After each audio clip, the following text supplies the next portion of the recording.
Hello everyone, No Luck here, and welcome to the only beginner's guide to TFT that you'll pretty much ever need.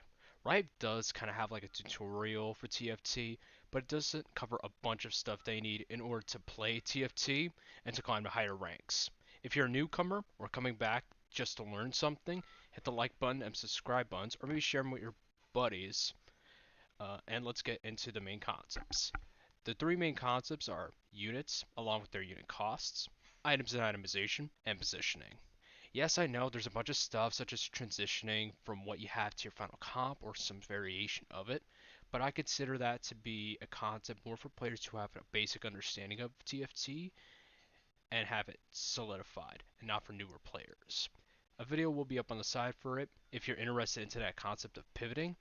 Similar to gold management, leveling, and traits will also be up on the side.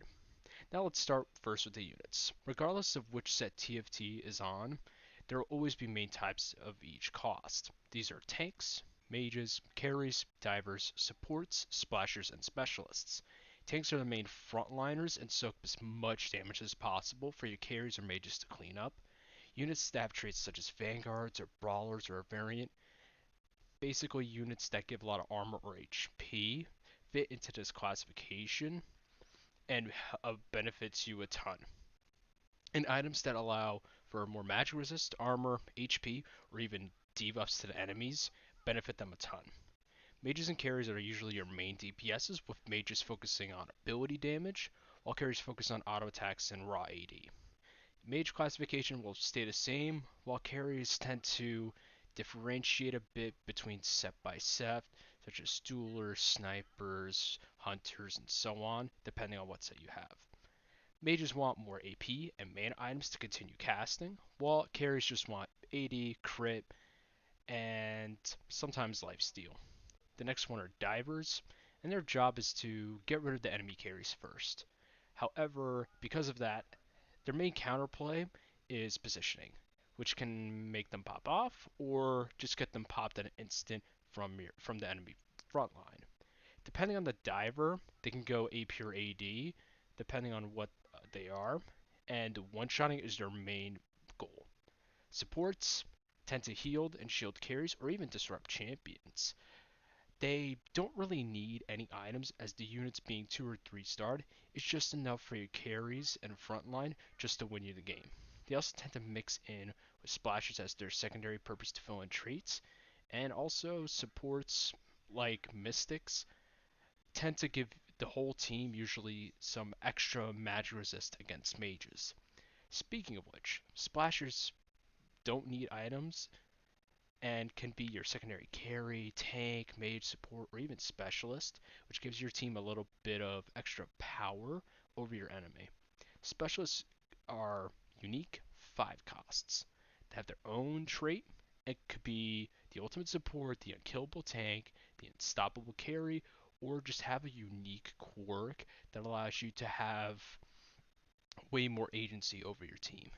And giving your specialists items can make them an extremely unstoppable carry or tank that allows you to go from possibly fifth place to even third and gaining LP and even ranking up. Now, with all those units that for all the units that are mentioned, all units go from 1 to 5 gold. Some sets making units more than 5 gold for a unit, as we mentioned, as in set 2. However, usually Riot likes to keep between the 1 to 5 gold range.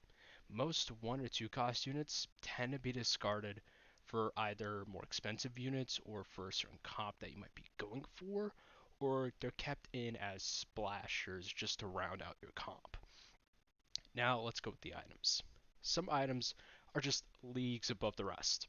Some including Guardian's Angel, Force of Nature, Rabbit on Step Cap, Infinity Edge, and Blue Buff.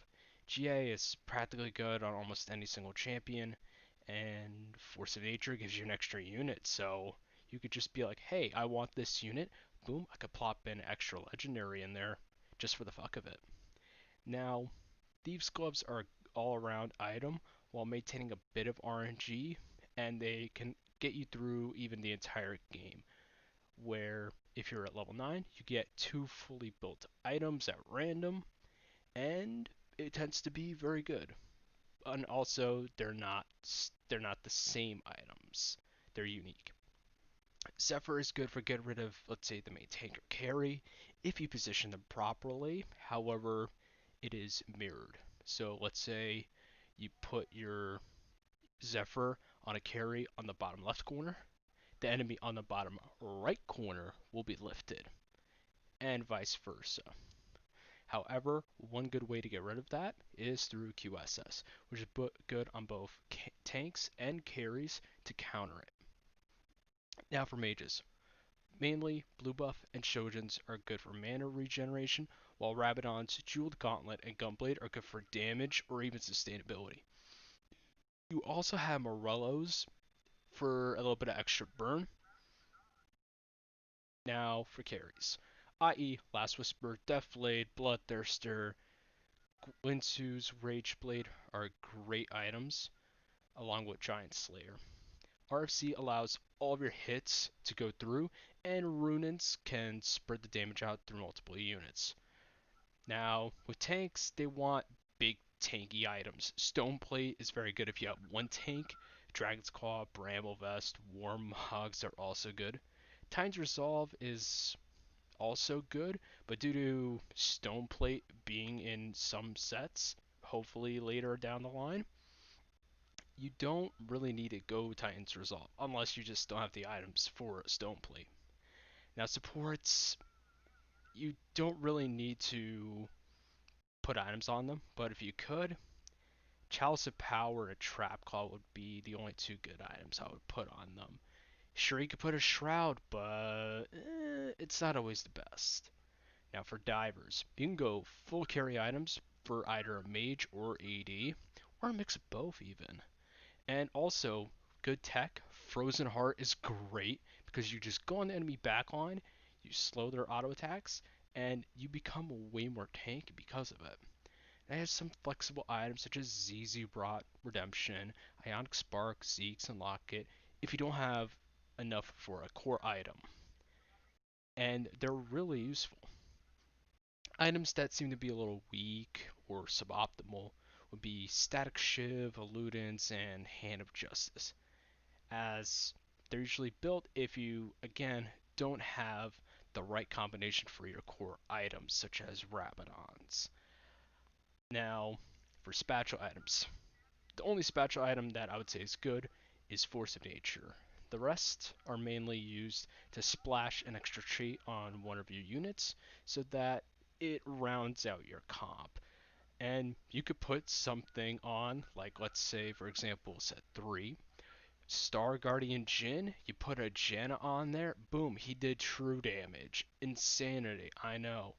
And it could be Galaxy Brain or completely stupid, depending on who's playing. Now, the last topic is positioning.